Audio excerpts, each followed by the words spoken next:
पूर्णमदमिदं पूर्णात् पूर्णमुदच्यते पूर्णस्य पूर्णमादाय पूर्णमेवावशिष्यते।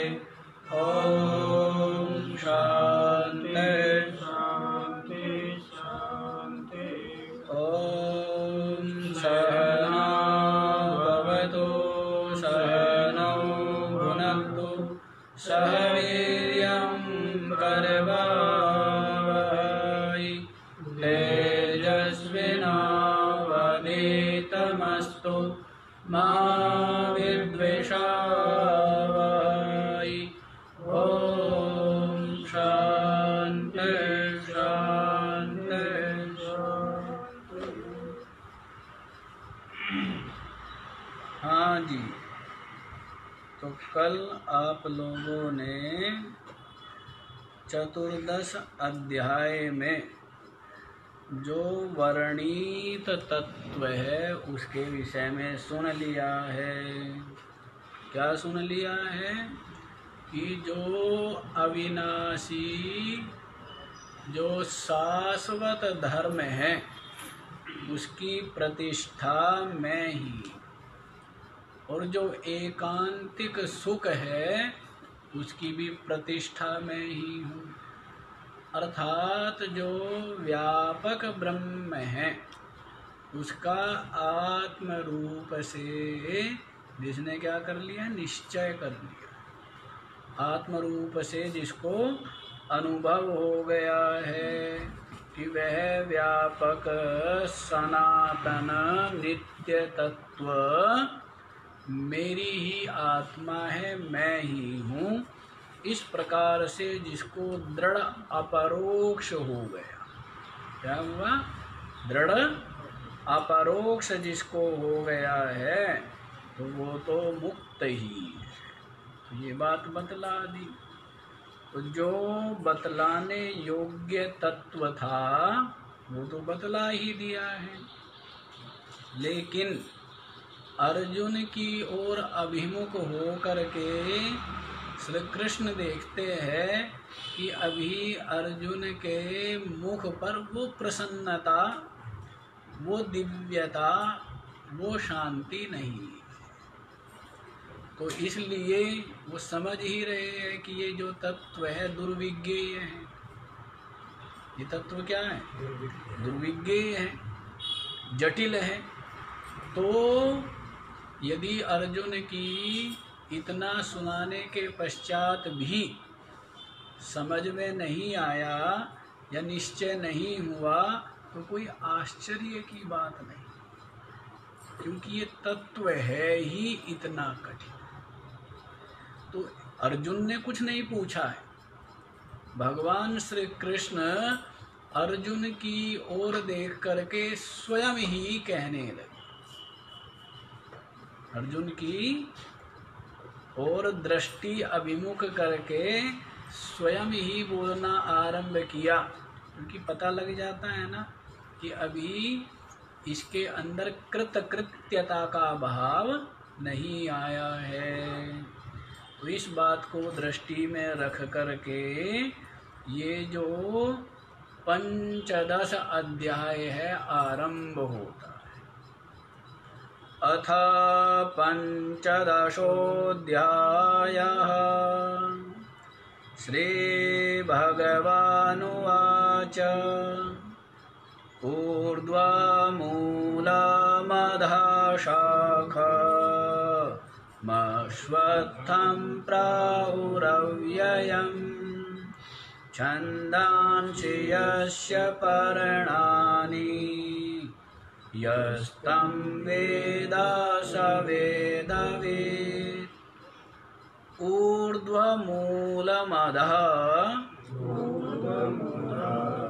शाखम् अश्वत्थं प्राहुः अव्ययम् छन्दांसि यस्य पर्णानि यः तं वेद स वेदवित्। 15वां अध्याय। वैसे तो इस गीता ग्रंथ का जो संतों का समुदाय है उसमें वैसी विशेष आदर है, लेकिन ये जो 15 अध्याय है पुरुषोत्तम योग, इसका तो विशेष आदर है।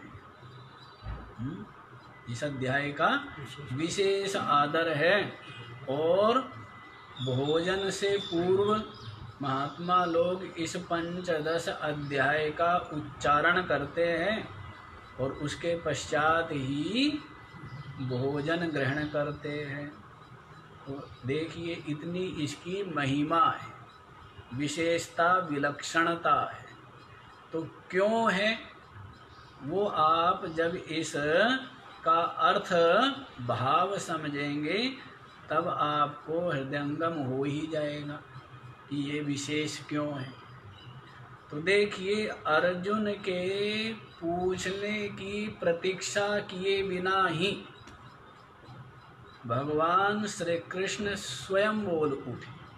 प्रतीक्षा नहीं की अर्जुन की कि अर्जुन प्रश्न करे या पूछे, स्वयं ही बोल उठे इस तत्व को दुर्विज्ञेय समझते हुए।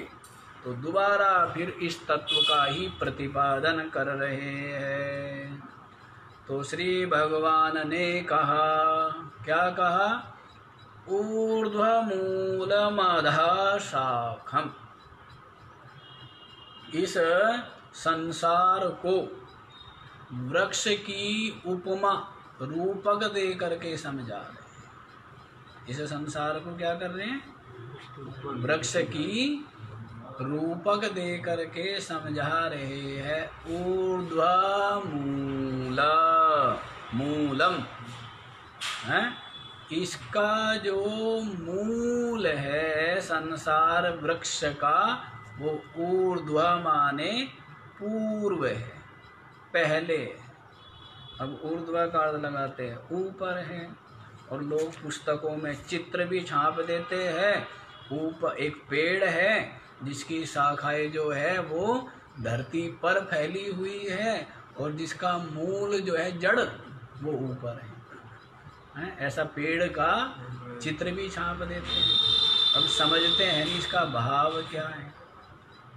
ऊर्ध्व माने पूर्वम, पहले। किससे पहले? महातत्व और जो अव्याकृत प्रकृति है उससे भी पहले। कौन है? मूलम माने वह परमात्मा। ऊर्ध्व कौन है? परमात्मा। कालतः सूक्ष्मत्वात् कारणत्वात् नित्यत्वात् महत्वाच्च। वह जो परमात्मा है उसको ऊर्ध्व क्यों कहा? क्योंकि वो क्या है? सूक्ष्म होने से, सबका कारण होने से, नित्य होने से, महान होने से वो परमात्मा ही ऊर्ध्व है। परमात्मा क्या है? ऊर्ध्व है। मतलब जो इस संसार वृक्ष का मूल है वो ऊर्ध्व है। ऊर्ध्व माने समझ आया? ऊपर, ऊपर नहीं। हाँ? सब ऊपर ही माने हुए है। दुनिया क्या कहती है? कोई से आसमान पे बता रहा है, कोई किस आसमान पे बताता है परमात्मा, कि परमात्मा कहाँ है? ऊपर है। तो यहाँ ऊपर से अभिप्राय नहीं है। ऊर्ध्व माने पूर्व है। पूर्व माने पहले है, सबसे पहले, सबसे आदि। महातत्व और जो अव्याकृत प्रकृति है माया, उससे भी जो पूर्व है, पहले है, ऐसा मूल है। क्योंकि परमात्मा रूपी अधिष्ठान में ही ये संसार रूपी ये जो भ्रम है ये भास रहा है। अधिष्ठान क्या है इसका? जैसे कल्पित सर्प जो रज्जु में भासता है, उसका ऊर्ध्व क्या है? रस्सी। उसका ऊर्ध्व माने पहले, पूर्व क्या है? रस्सी। वही अधिष्ठान है ना, वही कारण है ना, वही नित्य है, वही सूक्ष्म है। कईयों ने पेड़ बना रखे, पेड़ देखे आपने? पेड़ बने हुए किताबों में हैं? यों शाखाएं फैली रहेगी नीचे जमीन पर, यों जड़ ऊपर का रखी है। माल कमाल के प्राणी है। कोई परंपरा से तो कोई अध्ययन किया नहीं, अब पुस्तक उठाई और पढ़ डाली, तो क्या करेंगे? कुछ का कुछ ही करेंगे। अब परंपरा से ने गुरु चरणों में बैठ के स्वाध्याय किया हो, पंक्ति लगाई हो, ग्रंथ लगाए हो, तो वही इसका भाव समझ सकता है ना। तो इसलिए ऊर्ध्व माने पूर्वम, ऊर्ध्वमूलम माने पूर्वम मूलम यस्य। इस संसार वृक्ष का जो मूल है वही पूर्व है, परमात्मा। अधः शाखम, और अधः माने पश्चात, शाखम माने शाखाएं। मूल पूर्व में है और उसके पश्चात क्या है? शाखाएं। ये जो महातत्व आदि है ये क्या है? ये शाखाएं, तना है। बतलाएंगे आगे, समझ आया? तो ऊर्ध्व मूल है इस संसार का, और अधः शाखम, उसके पश्चात शाखाएं है, तना है। महातत्व आदि क्या है? ये अहंकार, पंच महाभूत, ये सब क्या है? ये शाखा है। शाखा के समान शाखा है।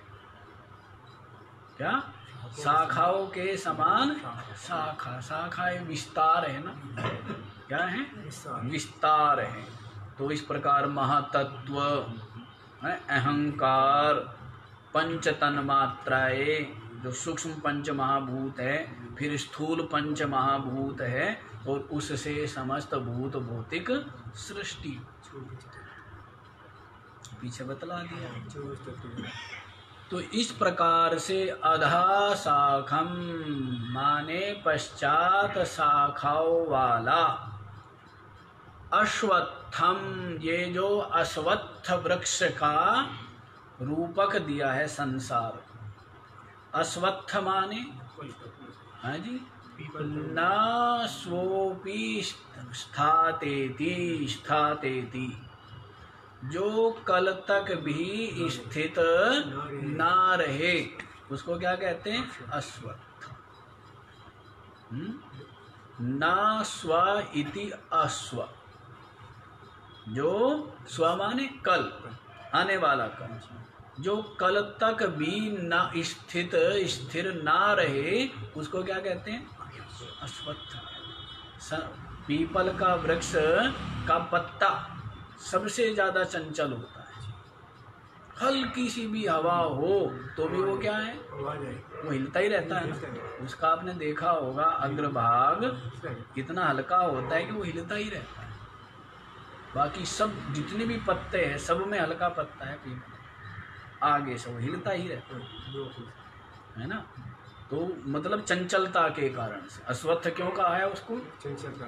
हाँ, जो इतना चंचल है, हिलता ही रहता है। तो वैसा ये संसार वृक्ष है, ये भी क्या है? चंचल ही है ना, निरंतर परिवर्तनशील, कल तक भी रहेगा ऐसा कोई निश्चित नहीं है। क्या नहीं है? हर क्षण मृत्यु हो रही है, हर क्षण नवीन पैदा हो रहा है ना। तो ये जो अश्वत्थ है, जो स्वापी न स्थाता स्थातेति, जो कल तक भी स्थिर ना रहे, इसीलिए अश्वत्थ। अव्ययम अश्वत्थम प्राहु, इसको क्या कह दिया है? अविनाशी कह दिया है। इस संसार वृक्ष को क्या बतलाया है? अविनाशी कह दिया। आप कहोगे महाराज ये तो नाशवान ही है, इसको आप अविनाशी कैसे कह रहे हो? तो परंपरा से अविनाशी कह रहे हैं, क्योंकि ये प्रलय भी हो जाता है तो भी बीज रूप से, संस्कार रूप से रहता ही।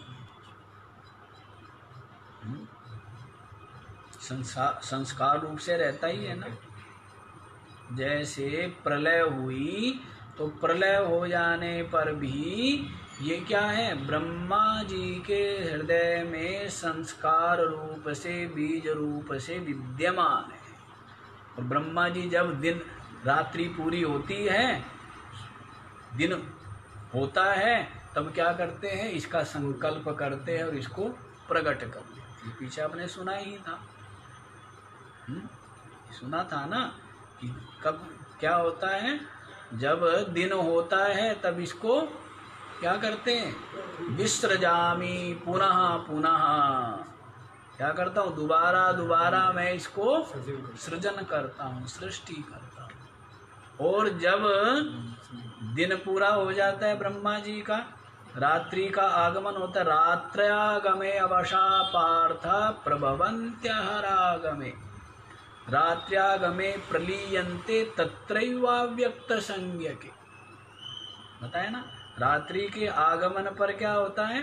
प्रलीयन्ते अव्यक्त संज्ञके ब्रह्मणि, अव्यक्त संज्ञा वाले उस ब्रह्म में ही क्या हो जाता है? ये ब्रह्मा जी में, ब्रह्म में मत कहिए, ब्रह्मा में। ब्रह्मा जी के दिन रात बताए थे ना, तो ब्रह्मा दिन पूरा होने पर प्रलय होती है, तब ब्रह्मा जी क्या करते? ब्रह्मा जी में विलीन हो जाता है। और अहराग में क्या होता है? विसृजामि पुनः पुनः। जब दिन का आगमन होता है तब ब्रह्मा जी क्या करते हैं? इसका पुनः संकल्प से सृजन कर देते हैं। ये प्रक्रिया आप पीछे ही श्रवण कर आए हैं, है ना।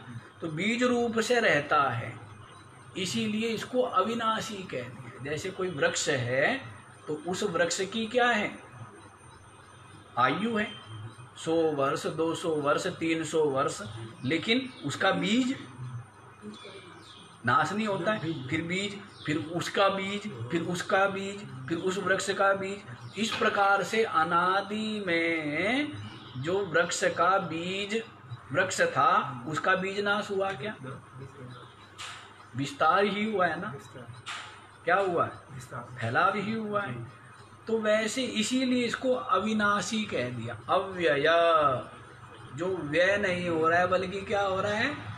विस्तीर्ण हो रहा है, विस्तृत हो रहा है। ये संसार वृक्ष, और इसका तो उच्छेद होता ही नहीं है।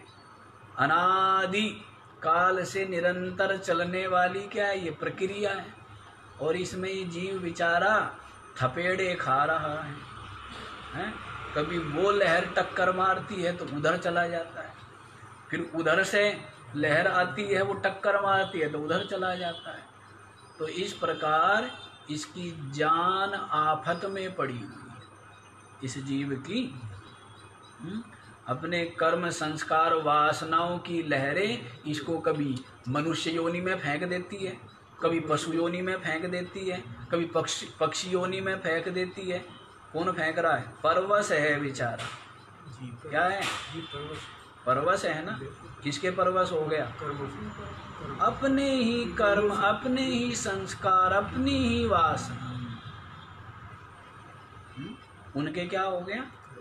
परवश हो गए। गधा लाया तो था इसके लिए, गधे को वश में रखूंगा तो मेरे काम आएगा, लेकिन गधे के क्या हो गया? गधे के ही परवश हो गया। अब लोग पूछते हैं, हाँ पहले गधे को ले करके जा रहा था शेख चिल्ली, लोगों ने पूछा कहाँ जा रहे हो, तो शेख चिल्ली कहने लगा घाट पे जा रहा। कहाँ जा रहा हूँ? घाट पे जा रहा हूँ। थोड़ी देर बाद देखा तो गधा आगे आगे, शेख चिल्ली पीछे पीछे, दौड़े दौड़े आ रहे हैं।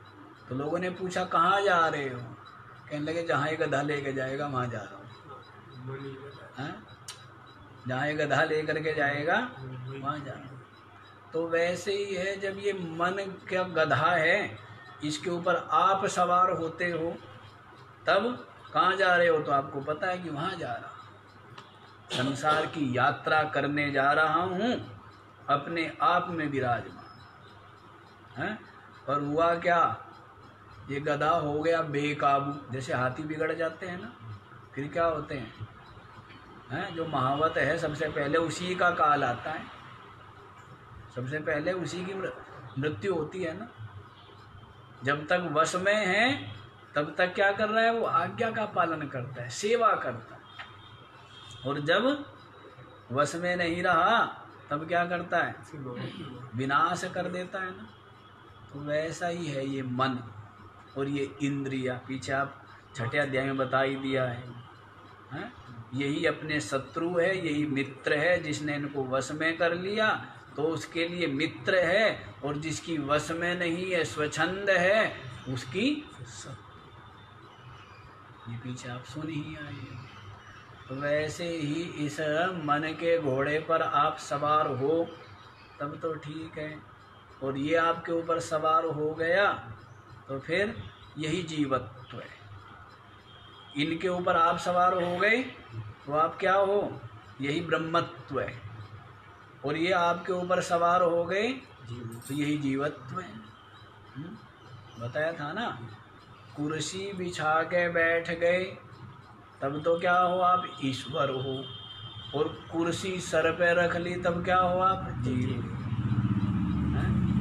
माया सर पे चढ़ गई तब जीव हो, और माया के ऊपर बैठ गए तब ईश्वर हो। ये आपको ही करना है, कुर्सी को रख के बैठना और कुर्सी को सर पे रखना। ये किसके हाथ में है, अपने। तो इस प्रकार से ये जो संसार वृक्ष है, जिसको क्या कहा है, अविनाशी का। क्या कहा है, क्योंकि ये निरंतर परंपरा से, अनादि काल से चल रहा है। इसकी संतति का सर्वथा उच्छेद नहीं हुआ, होता भी नहीं है। संसार का अत्यंत नाश केवल स्वरूप ज्ञान से होता है। इसके अलावा ना प्रलय ना महाप्रलय में भी इसका नाश। अब आप सोचो, हुआ ना अविनाशी? नहीं हुआ। केवल ज्ञान से,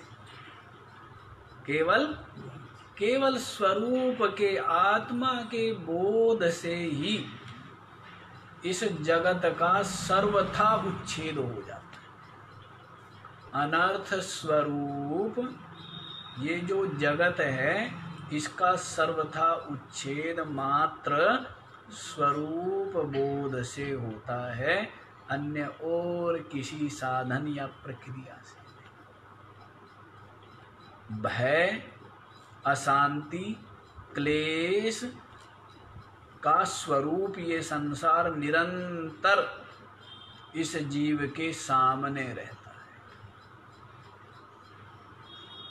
उपाय केवल अविद्या का उच्छेद, क्योंकि अविद्या ही इसकी जननी है, अज्ञान ही से ही उत्पन्न हुआ है।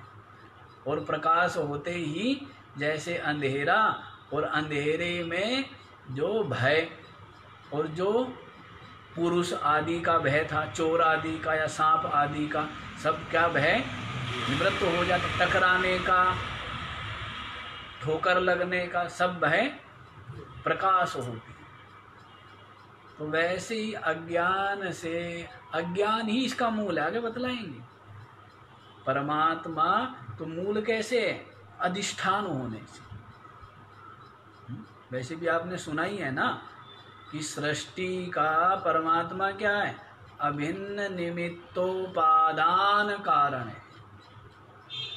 जो ब्रह्म है वो तो निमित्त कारण है, और माया जो है अज्ञान ये उपादान कारण। रस्सी निमित्त कारण है और रस्सी का जो अज्ञान है वो क्या है, वो उपादान कारण है।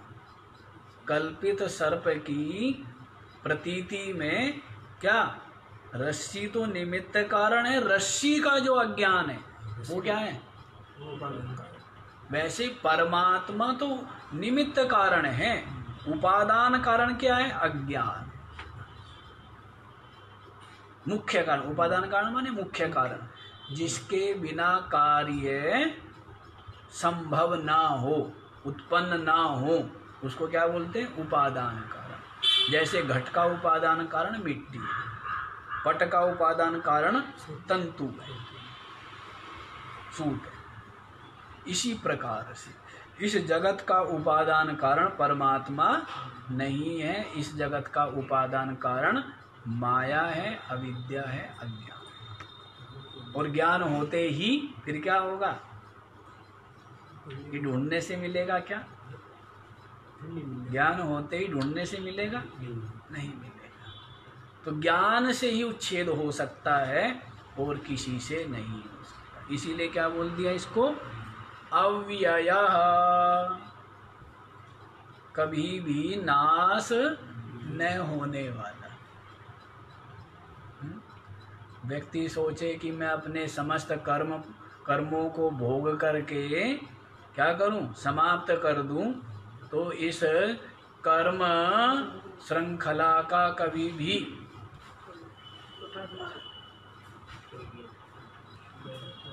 लेकर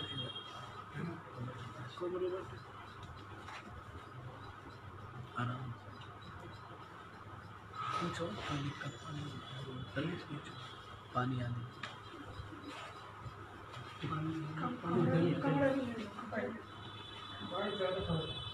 अच्छा जी, तो इसका क्या बतला रहे हैं, इसका उच्छेद ज्ञान के अलावा नहीं होता है, निरंतर चलता ही रहता है।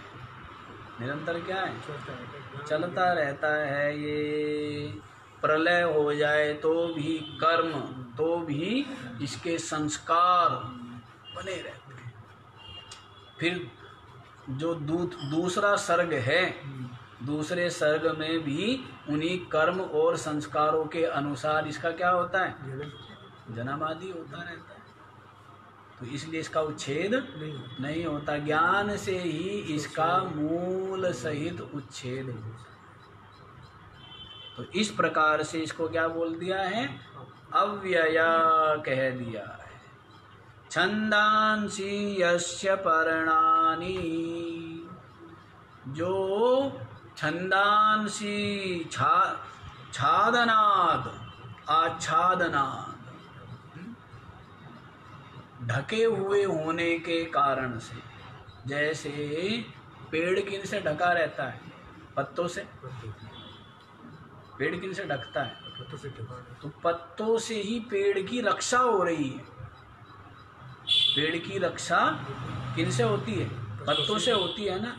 जिस वृक्ष पर पत्ते ना रहे वो नहीं रह सकता है अधिक समय तक, सूख जाएगा।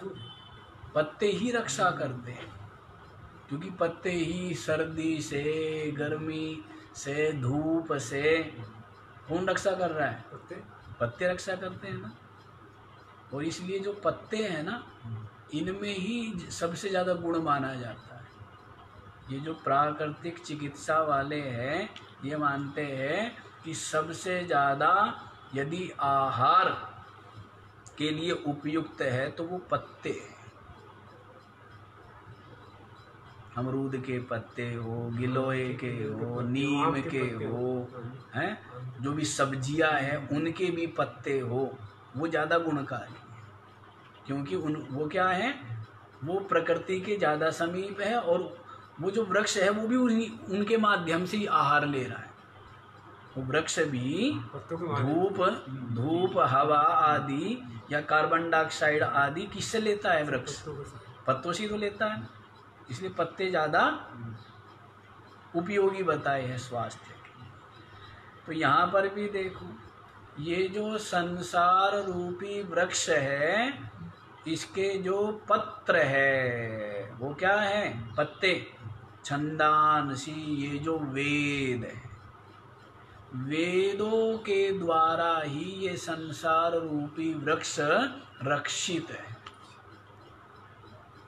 वेदों में जो मनुष्य के लिए धर्म, मनुष्य के लिए कर्म और कर्तव्य का प्रतिपादन किया है, इसी कारण से ये संसार जो है वृद्धि को प्राप्त होगा। यदि धर्म ना होवे तो क्या होगा? स्व कर्तव्य पालन ना होवे तो सारा का सारा क्या हो जाएगा? यहाँ पर उपद्रव हो जाएगा, अस्त व्यस्त हो जाएगा, कोई भी व्यवस्था मर्यादा नहीं। इसीलिए कह दिया है ऋग यजो साम लक्षणानि यस्य संसार वृक्षस्य पर्णानि इव पर्णानि। ये जो वेद है ऋग यजु साम रूप, ये क्या है? पत्तों के समान पत्ते। जैसे वृक्ष की रक्षा पत्तों से होती है, इसी प्रकार वेदः संसार वृक्ष परिरक्षणार्था धर्म तद हेतु फल प्रकाशनार्थत्वात्। धर्म भी और अधर्म भी, और धर्म का जो साधन वो कर्म भी किसके द्वारा प्रतिपादित है? वेद के द्वारा। अमुख कर्म को करने से धर्म होगा, अमुख कर्म को करने से अधर्म होगा, अमुख कर्म का ये फल है, अमुख कर्म का ये फल है। ये सब प्रतिपादन किस में किया है? वेद में किया है, वेदों में ही है ना।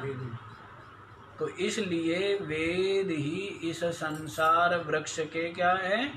रक्षा करने वाले होने से पत्ते,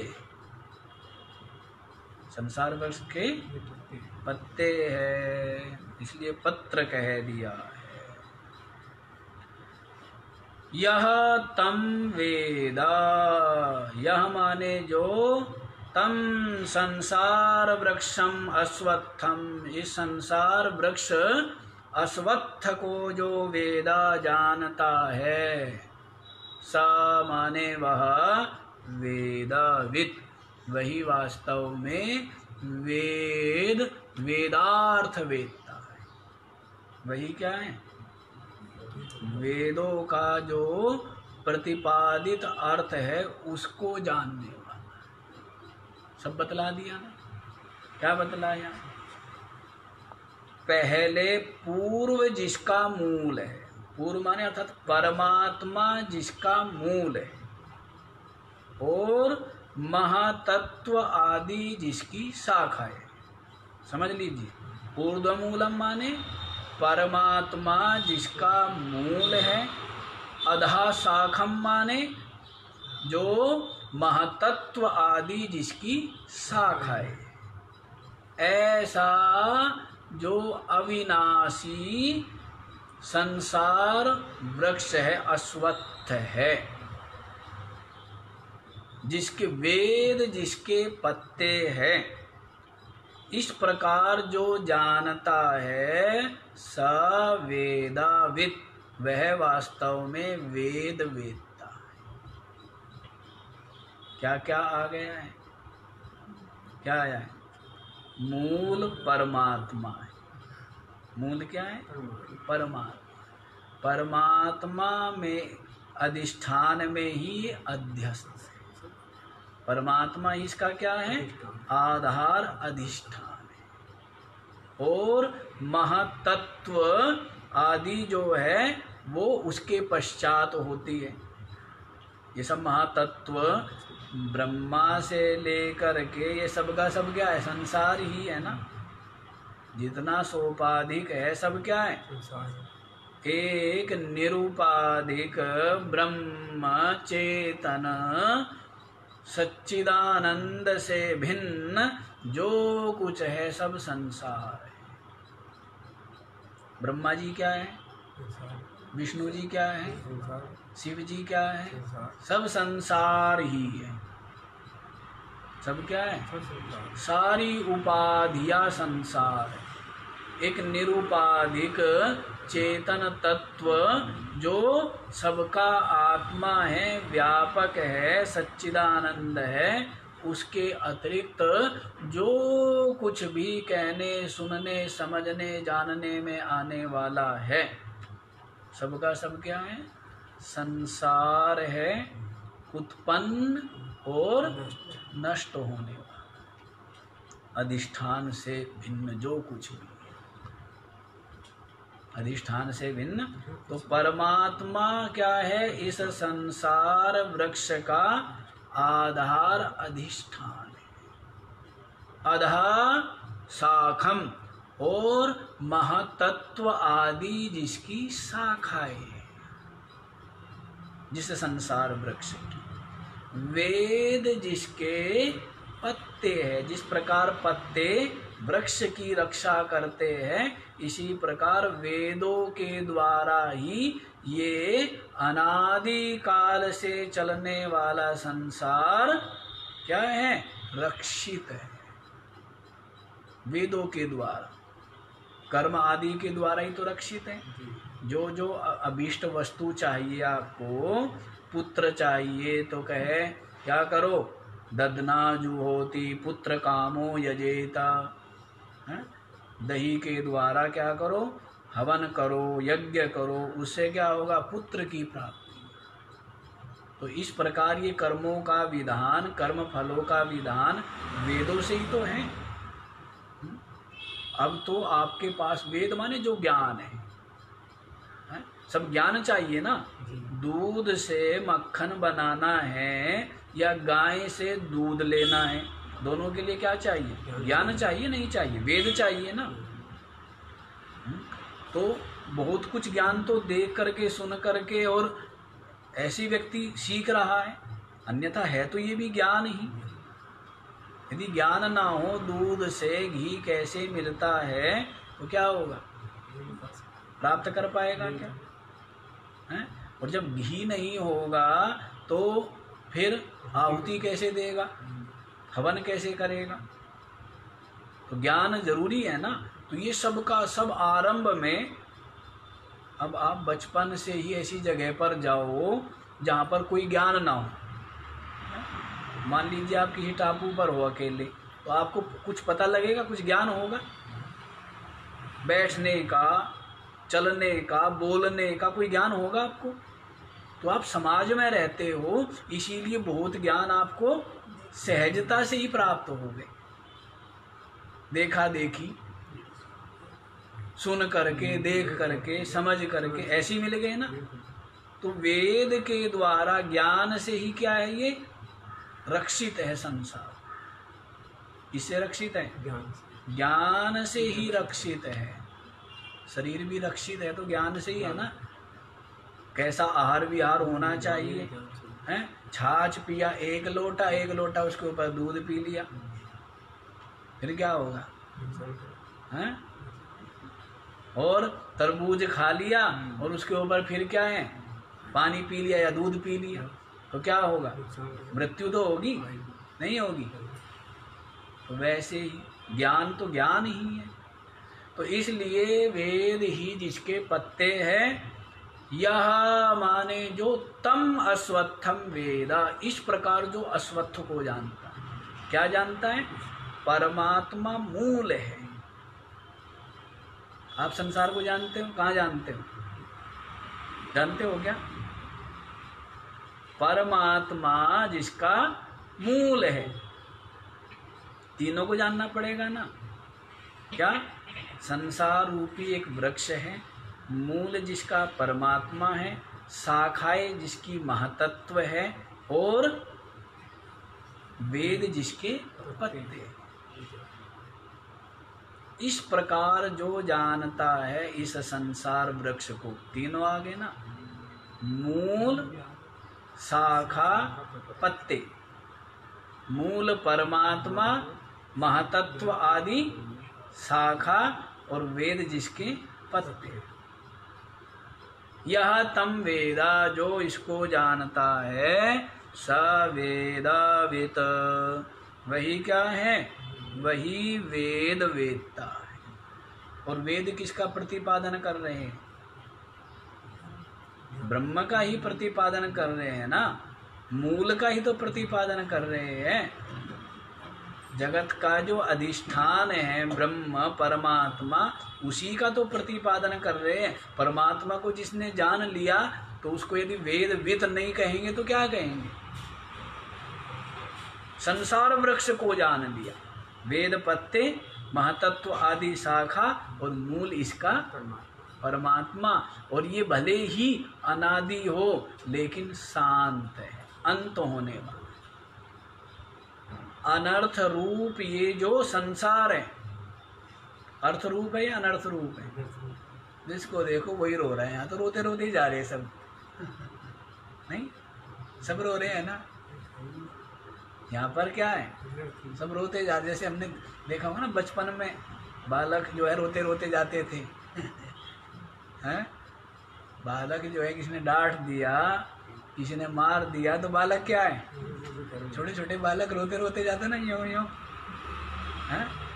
तो वैसे यहाँ संसार में क्या है, सब रोते रोते ही जा रहे हैं। सब क्या है, जिसको विवेक नहीं, ज्ञान नहीं है, तो सबके सब रो ही रहे, निरंतर रो रहे, नहीं रो रहे, निरंतर संयोग, निरंतर वियोग, निरंतर सुख दुख, लाभ हानि, मान अपमान, निंदा स्तुति, निरंतर अनुकूलता प्रतिकूलता, सुख दुख, रो ही रहे हैं। हंसता हुआ देखा कोई, कौन हंसता हुआ है, जो वेदवित है वो हंसता हुआ। हंसता हुआ कौन है, जो इस संसार रूपी वृक्ष को मूल के सहित जानता है। क्या, मूल के सहित संसार वृक्ष को जो जानता है वो क्या है, वही प्रसन्न है, वही मुक्त है। बाकी सब रो रहे हैं,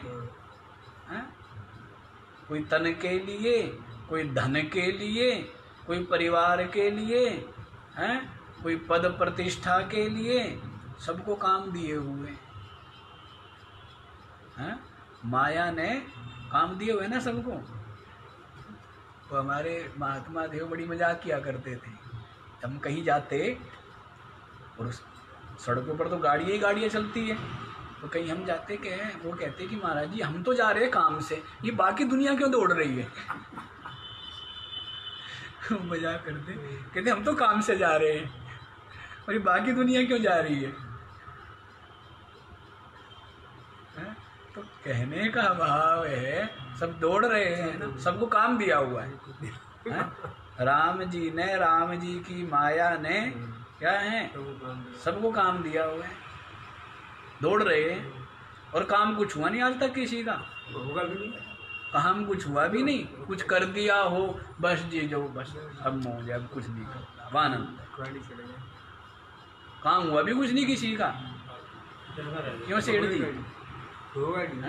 क्या महाराज जिस दिन इस तन से प्राणों का संबंध विच्छेद होगा ना, काम तो तभी पूरे होंगे, उससे पहले तो ये क्या है, यही काम लगे रहते हैं, कुछ ना कुछ यही लगा रहता है।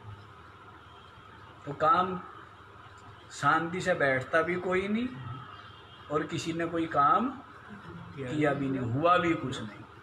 काम तो यही है, इस संसार रूपी वृक्ष को मूल के सहित जिसने जान लिया उसने कर लिया, उसने पा लिया।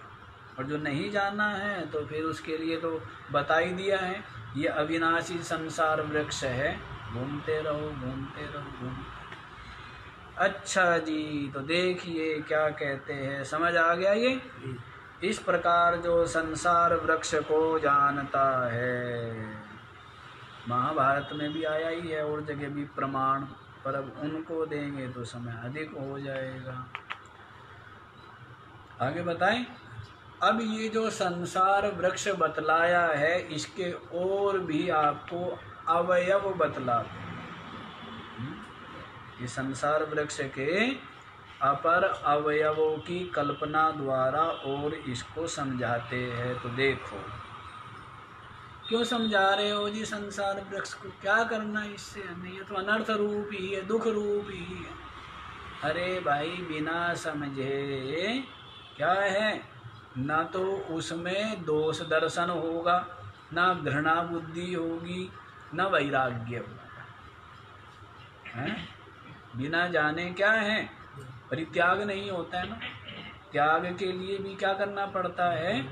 ज्ञान होना जरूरी है। बिना ज्ञान के, यदि आप नहीं जानते, है शत्रु और मित्र बन करके आया हुआ है, तो आप उससे सारे रहस्य खोल देते हैं, अपने प्रकट कर देते हैं उसके सामने। और जब जान जाते हैं कि ये तो मित्र नहीं है, शत्रु है, तभी दूरी बनाते हैं ना उससे। तो बिना ज्ञान के तो त्याग भी नहीं होता। अब संसार का त्याग नहीं हो रहा है, कारण क्या है? ज्ञान नहीं। इसलिए मैं बारंबार कहा करता हूँ, परमात्मा को जानने से अधिक महत्वपूर्ण है संसार को जानना। संसार का ज्ञान हो गया तो समझो वैराग्य हो गया। समझो क्या हो गया?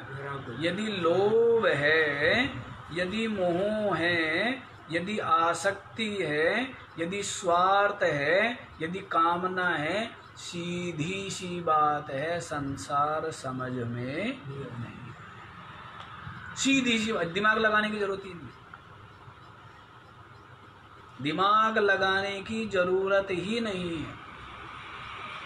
संसार समझ में नहीं आया, और संसार के समझे बिना परमात्मा को कभी नहीं समझ सकते।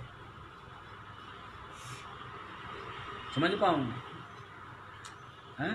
तो ढका हुआ है ना इसी से, इससे ढका हुआ है, हैं? संसार, इसका स्वार्थ, इसका मोह, इसका लोभ, इसकी आसक्ति, इसी से तो ढका हुआ है। तो जब ये नहीं हटा तो वो कैसे प्रकट हुआ? तो संसार को समझे बिना, इसलिए आगे बताएंगे भी चतुर्थ श्लोक में, ततः, पहले संसार को समझ करके और इसको असंग शस्त्र के द्वारा काट दो, ततः उसके पश्चात परमात्मा को जानने का प्रयत्न करो। तो संसार को समझना अधिक महत्वपूर्ण, परमात्मा को समझना। तो इसीलिए संसार का स्वरूप और समझाते, बताते। क्या बताते? देखिए, अधश्चोर्ध्वं प्रसृतास्तस्य शाखा गुणा प्रवृद्धा विषय प्रवालः अधश्च मूलान्यनुसन्ततानि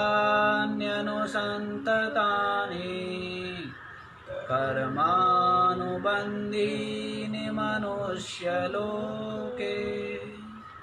अधः च ऊर्ध्वं प्रसृतः तस्य शाखा गुणा प्रवृद्धा विषय प्रवालः अधः च मूलानि अनुसन्ततानि कर्मानुबन्धीनि मनुष्यलोके अधः च ऊर्ध्वं प्रसृतास्तस्य शाखा। तस्य वृक्षस्य, उस वृक्ष की जो शाखाएं है वो क्या है? अधः ऊर्ध्वं प्रसृताः, ऊपर नीचे फैली हुई। इस संसार वृक्ष की जो शाखाएं है वो क्या है? ऊपर नीचे फैली हुई। ऊपर माने देवलोक आदि, नीचे माने जो पाताल आदि या मनुष्य लोक में। ये सब क्या है? संसारी तो है, ये सब संसार की शाखा है। समझ आया?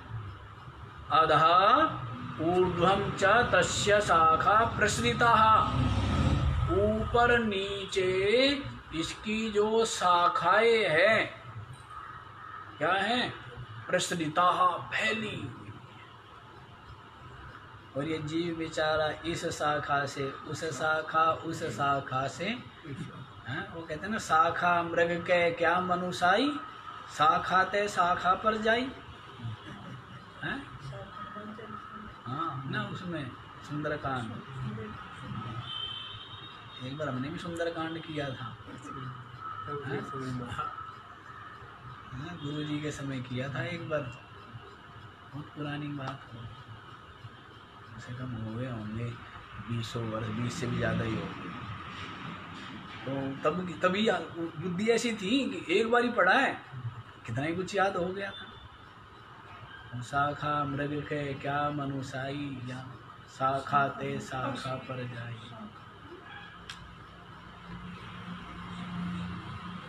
इस प्रकार से तो वैसे ये जीव है बेचारा बंदर की तरह। क्या है?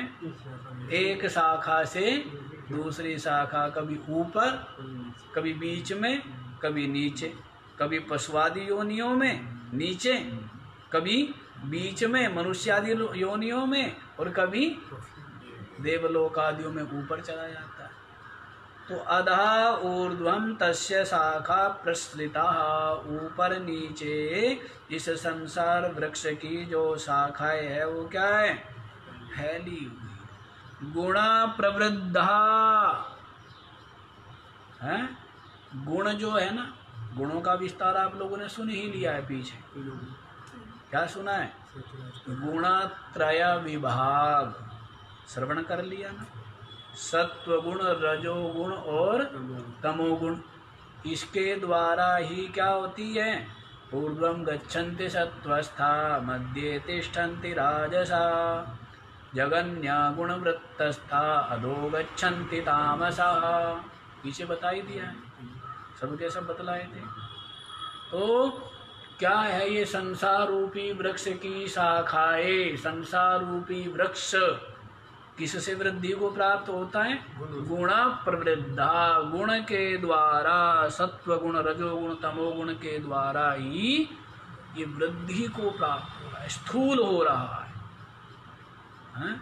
क्या हो रहा है? स्थूल हो रहा है। और विषय प्रवालः, ये जो शब्द आदि विषय है ना, यही क्या है? इसके पत्ते, अंकुर है, अंकुर। नवीन नवीन जो कोंपले होती है ना, नवीन नवीन वो है, नवीन नवीन कोंपल है। क्या? ये विषय।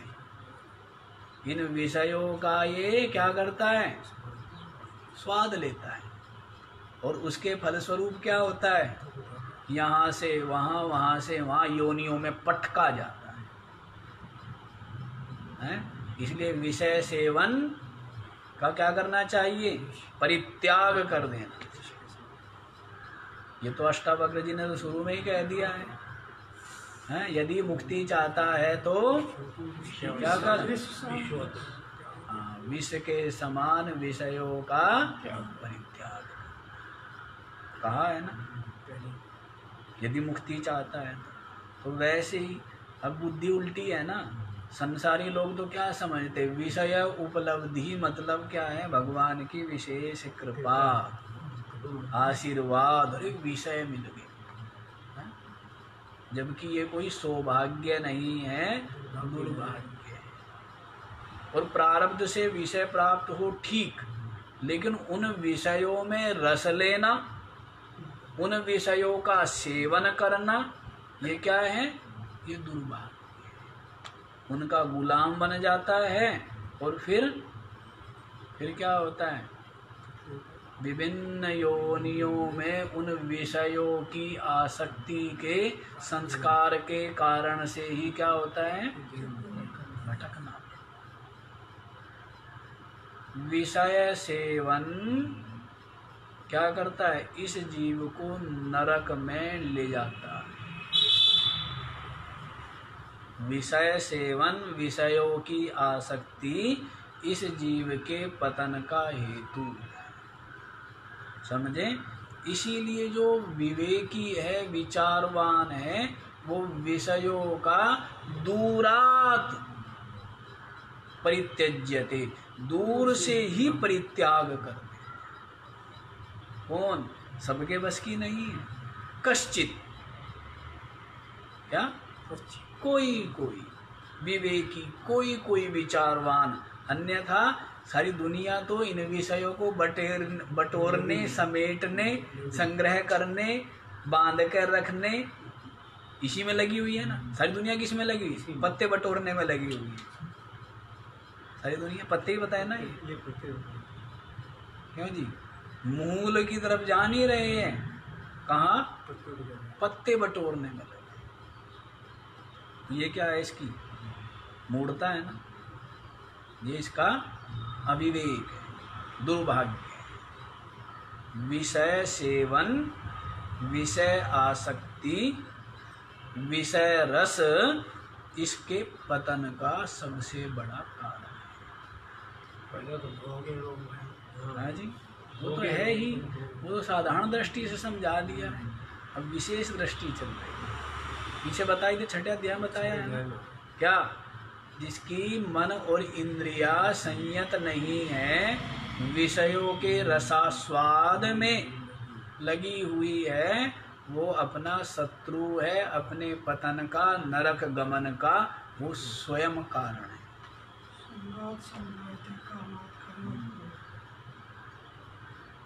तो इस प्रकार से समझ आया? तो विषयों का आसक्ति, सेवन, यही क्या है? सौभाग्य नहीं, दुर्भाग्य। ये बात खोपड़ी में बैठ जाए, अच्छे से बैठ जाए। क्या? अच्छे से बैठ जाए, और उस ओर सब प्रकार की अनुकूलता प्राप्त होने पर भी प्रवृत्ति ना होवे। सब प्रकार की अनुकूलता हो तो भी आपका चित्त प्रवृत्त होने का संकल्प भी न हो, तब समझना चाहिए कि आप विवेकी हैं। उससे पहले कोई विवेकी विवेकी नहीं है। अच्छा जी, चलो यहीं पर आओ। विषय प्रवालः, ये जो शब्दादि विषय है यही क्या है?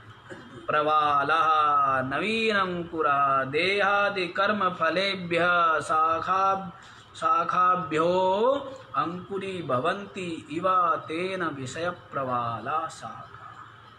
ये जो विषय है यही क्या है? देहादि कर्म जो फल है उनकी शाखाओं से अंकुर भवन्ति, अंकुर के समान जो उत्पन्न होते हैं। क्या है? अंकुर के समान जो उत्पन्न होते हैं, यही विषय प्रवालः, प्रवाल कहे गए, नवीन अंकुर कहे गए। इसी से क्या होते हैं? इस जीव को नवीन नवीन शरीर प्राप्त होते हैं। इन विषय रस सेवन के फल स्वरूप ही क्या होते हैं? उनकी वासनाओं से ही इसको नया नया शरीर मिलते जाते हैं। इसीलिए इनको क्या कह दिया है? अंकुर कह दिया, अंकुराहा, अंकुर कह दिया। अच्छा जी, इसका जो मूल है वो तो बता दिया था। कौन मूल है संसार का? परमात्मा। लेकिन ये और जगह से भी क्या करता है? और जगह से भी शक्ति पा रहा है। उसको बताते हैं अधा च मूलानि अनुसंततानि, और इसकी जो मूल है अधः माने नीचे की ओर। क्या? चा माने ऊपर भी लग जाएगा, ऊपर और नीचे। इसके जो मूलानी मूल है, अनुसंततानी माने फैले हुए। क्या? इस संसार वृक्ष के जो मूल है वो क्या है? हाँ, प्रविष्ट है। अनुसंततानि अनुप्रविष्टानि, उसमें क्या है? प्रवेश है, उसके आश्रय में स्थित है। बतलाएंगे मनुष्य लोके, पहले क्या है? मनुष्य लोक में और कर्मानुबंधीनी। कर्म क्या है? धर्म लक्षण जो कर्म है उसके द्वारा अनुबंध है और उसके पश्चात होने वाला है। मतलब जो कर्म है, और कर्म से क्या उत्पन्न होता है? फल। फल क्या है? धर्माधर्म। कर्मानुबंधीनी, कर्म के पश्चात अनुबंध जो है, किसका अनुबंध है? फल का। कर्म के साथ किसका अनुबंध होता है? फल का। तो कर्म के पश्चात जो धर्माधर्म रूप जो फल है, वही इसका क्या है? वही इसका अत्यंत विस्तृत मूल है। इसका संसार वृक्ष। मनुष्य लोके क्यों कहा है? मनुष्य लोके इसलिए कहा है क्योंकि मनुष्य का ही कर्म में अधिकार है। किसका अधिकार है? मनुष्य का ही कर्म में अधिकार है, और उन कर्म फलों को ये देवलोक आदि में भी भोगता है। तो मनुष्य लोके माने विशेष रूप से कह दिया है मनुष्याणाम कर्माधिकारः प्रसिद्धः, मनुष्यों का कर्म में अधिकार प्रसिद्ध है।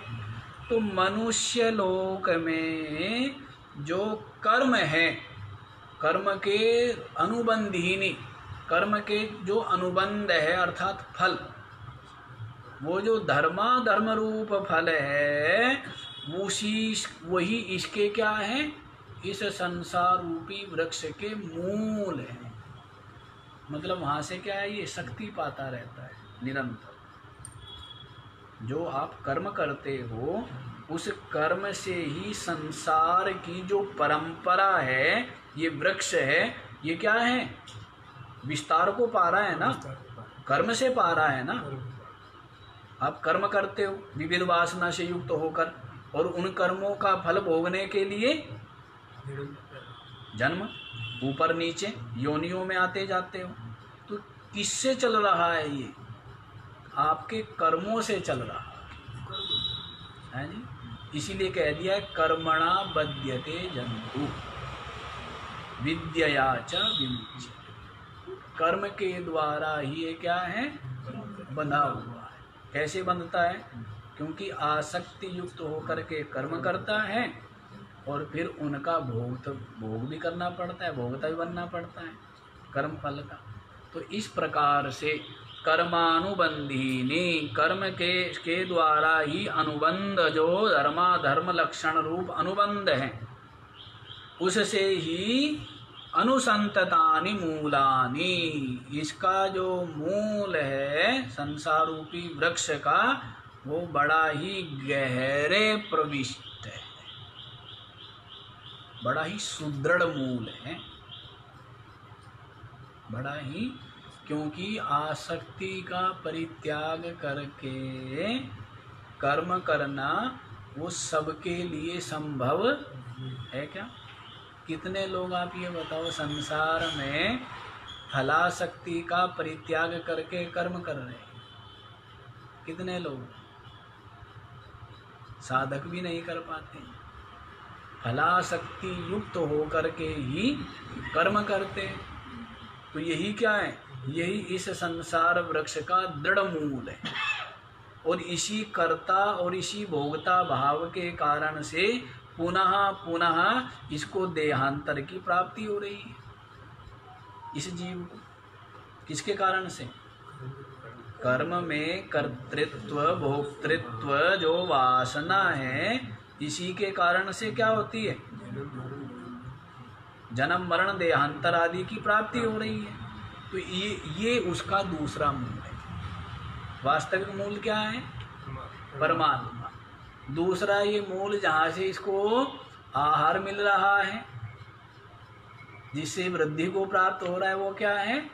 मनुष्य के द्वारा किए हुए जो कर्म और उन कर्म फलों का जो भोग, उसी से ही क्या हो रहा है? ये वो दूसरा मूल है। कर्म ही इसका मूल है। आप ये समझ लो, इस संसार का मूल क्या है? कर्म। विविध वासनाओं से युक्त होकर कर्म करता है और फिर उन कर्मों का जो फल है, धर्माधर्म पाप पुण्य, उसको भोगने के लिए विभिन्न योनियों में ऊपर नीचे जन्मता है। लेकिन ज्ञान मार्ग में क्या है? ना तो कर्म में कर्तृत्व रहता, ना भोक्तृत्व रहता। शरीर इंद्रिया प्राण अंतःकरण के द्वारा कर्म होते हैं, लेकिन कर्तृत्व भाव नहीं रहता। वो समझ ही आए पीछे। गुणा वर्तन्त इत्येवा योवतिष्ठति नेंगते। गुण ही वर्त रहे हैं इस प्रकार से जो विराजमान है और अपने स्वरूप से जो विचलित नहीं होता है। उसके लिए बदला दिया है ब्रह्म भूयाय कल्पते, वो ब्रह्म रूप हो जाता है। तो बाकी का विचार हम लोग कल करेंगे, क्योंकि ये जो संसार वृक्ष है ना, ये बड़ा ही सुदृढ़ है। आगे बतलाएंगे। सुविरूढ़ मूलम, हाँ, इसका जो मूल है वो क्या है? बड़ा ही सुदृढ़ है, बड़ा मजबूत है। तो वो तो असंगता रूपी शस्त्र से छेदन किया जा सकता है। तो इसको कल बतलाएंगे। आज इतना ही। पूर्णमदे पूर्णमिदं पूर्णात् पूर्णमुदच्यते पूर्णस्य